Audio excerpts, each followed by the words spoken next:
Hello and welcome to the FATBOSS Guide to Primordius, 10-man normal in the Throne of Thunder. Hello. Yes, this fight is... it's alright, I guess. It's quite unique in the way it works. Yeah, there's some new mechanics which are always fun to play with, but generally it's not anything special. It's not really fun, I'm sorry, but you do have to kill it anyway, and that's what we're here to help you with. Now for this fight, you want to bring 2 tanks, 3 healers, and mixed DPS. It's kind of good to bring at least like 2 good AoEers. Like I don't know, like a elemental chamois or something like that. It's really useful to bring, but otherwise it's kind of anything.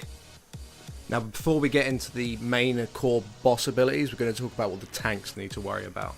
Now there's an ability called Primordial Strike. This is a frontal cone that does high physical damage, so it's very important that you do not face the boss at the raid, or you need to make sure that no one else is stood in front of the boss. He'll also do a stacking nature dot on you called Malformed Blood. You want to taunt this on around 5 to 7 stacks, or just taunt as soon as your stack has dropped. While you have this dot, you also have increased damage to these adds that spawn called Living Fluid. Now these Living Fluid adds, what they do is that they just spawn around each in the red pools, and all they do is just start walking towards the boss. They just want to give him a cuddle, and that's all they do. They don't do any damage to anyone or anything like that. Now the more that reach the boss, the more like mutated the boss will become. The boss has like an energy bar, and each ad that reaches him will increase his energy bar, and once the energy bar does reach 100%, he'll cast a mutation. Now before we get into the mutations, we're going to talk about the ads a little bit more. Now when you do kill these adds, they can drop 2 different types of pools, a volatile pool and a mutagenic pool. Now the volatile pools, these are the bad pools. These are big purple pools, and what they do is that they very slowly, but they do actually do it, they start moving towards the boss. Now if any of them reach the boss, or your tanks kite the boss over these purple pools, then it will heal the boss for 10% and will immediately maximize his current energy mutation level. So that's bad. Don't do that. You never want to do that. And if a player stands in one of these pools, it'll give the players a harmful mutation, and you'll understand what that means in a moment. Now the mutagenic pools, these are like the good pools. Yeah. However, they will also increase the boss's mutation bar level, percentage, energy, bullshit, whatever it is. Just nowhere near as much as the purple ones. However, players can also stand in these, and the players will also start getting a mutation level. Yeah, and you'll also understand how that works in just a minute.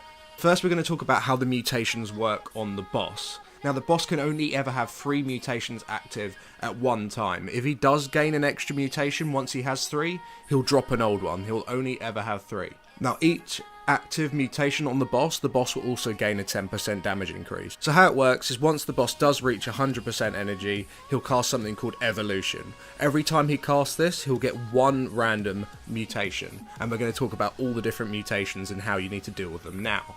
Now one mutation that he gets is something called Ventral Sacs. Now this just does AoE damage on the raid. It's completely unavoidable, but it's there. So you just want to be aware that your raid's going to be taking some extra damage while he does have Ventral Sacs. His other mutation is Gas Bladder. Now this will enable him to cast a 25-yard radius circle, so it's a very large circle, that deals 800k damage, but it's completely split with all players inside it. Now you can't really have it so no one's inside it, because the tanks will constantly be on the boss, and you don't want the tanks to take that much damage. So when this circle is active, you want as many players as possible inside it just to soak the split damage, and that's pretty much how that works. The next mutation is Acidic Spines. Now this just makes him send out random kind of bolts to people, but they do AoE like damage, so you got to make sure that you do spread 5 yards, otherwise everyone's going to be taking like that damage. Yeah, so it is splash damage to keep spread when this is active. Just be careful. Another possible mutation is Pathogen Glands, and this is arguably one of the worst ones.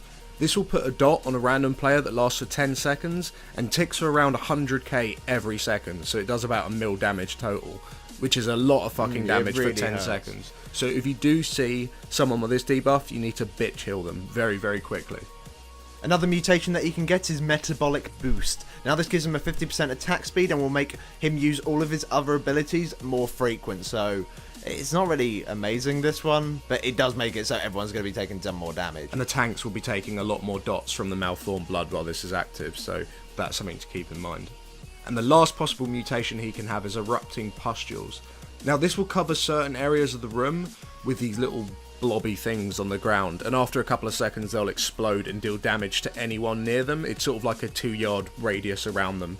These will always go in like different set locations. They will never deliberately spawn underneath a player. They can spawn underneath a player if the player's in the wrong place. If the player's in the wrong place. But essentially it works like the balls of fire in the Ascendant Council from Bastion of Twilight in the last phase. It works very similar to that. Just don't stand near them. If you do get hit by them, it's not a big deal. They don't hit that hard, but it's just extra damage that your healers aren't going to enjoy. So don't stand in them.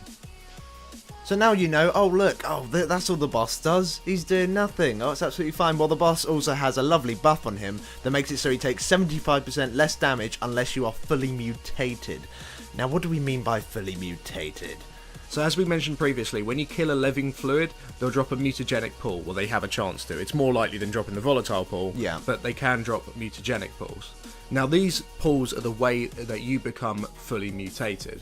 When you do step on these pools as a player, it will fully absorb it, which means it will despawn, and it will deal a little bit of damage to you, and you will gain a buff. And there's 4 different possible buffs you can get, and each time you stand on one of these pools is completely random. It could be one of the 4. Now, one of the buff gives you a 5% stat increase, there's a 10% mastery increase, a 10% haste increase, and a 10% crit increase, and these do stack. However, if one of these stacks does reach 5, the mutation will become harmful. And instead of giving you, say you got 5 crits in a row, which is ridiculously unlikely, but it's a possibility. If you did get 5 crits in a row, instead of it giving you 50% crit, it will then turn into a harmful version, making it so you have 20% reduced crit. Which then would scale up the opposite direction. Yeah, exactly. So it's very, very unlikely that one of your stacks will reach 5 of any individual buff that you get, but it can happen, so just be aware.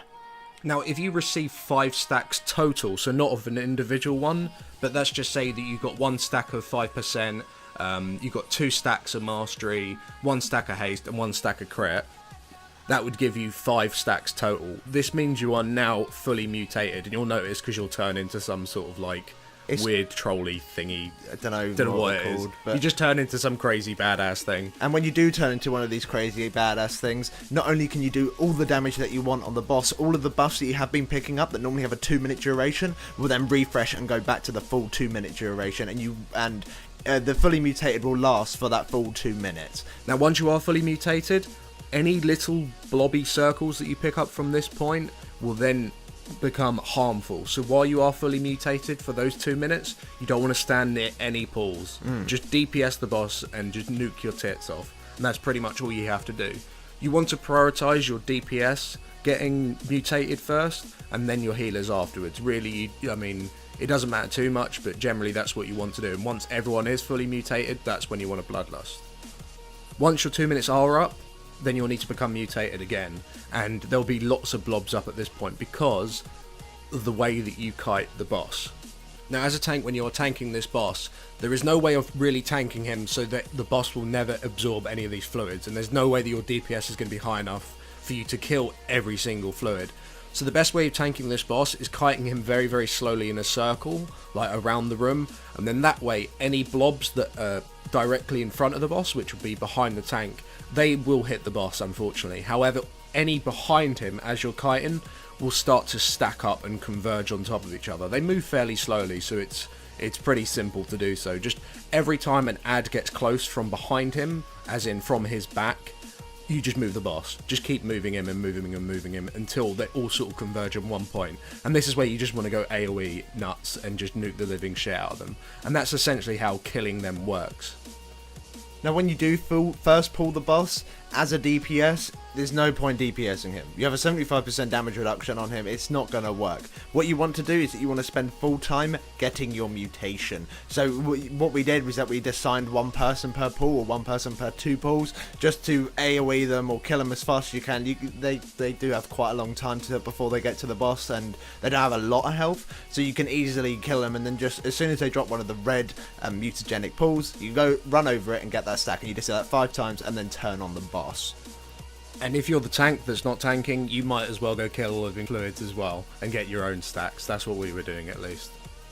Now, if someone does mess up and starts getting loads of harmful debuffs, you can just dispel them. Every time you dispel someone in this encounter, it will remove all their debuffs. Yeah. But that means you'll also be dispelling any helpful ones as well, which is kind of bad, but at least it means that, you know, let's just say someone did pick up a load of negative ones, and they had like minus 20% stats. That's a lot of stats to have to be missing, so you really want to just dispel that person, and then they can go pick up the mutation again.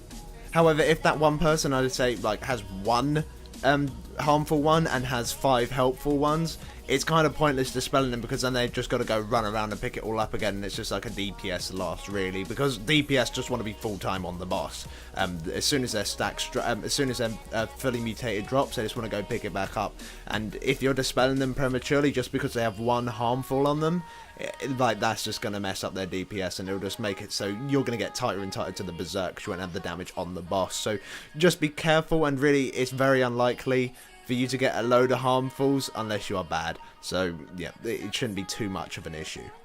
So to wrap up the fight, the most important thing is just making sure that all the DPS get mutated. You need to have all your, you need to have a very decent high uptime with DPS from the boss, because the enrage is quite tight.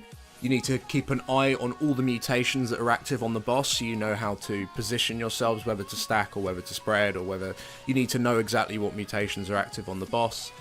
And that's essentially it. Pretty much, just kill living fluids, just don't stand in purple, don't kite over purple, and pick up the red ones if you need to get stacks and you're not already fully mutated. And yeah, the boss goes down fairly well. It's quite a nice easy boss once you kind of get your head around it. So thanks for watching. If this guide did help you out, please do drop us a like, it helps us out a lot, and we'll see you for our next guides. See you soon. Thanks for watching.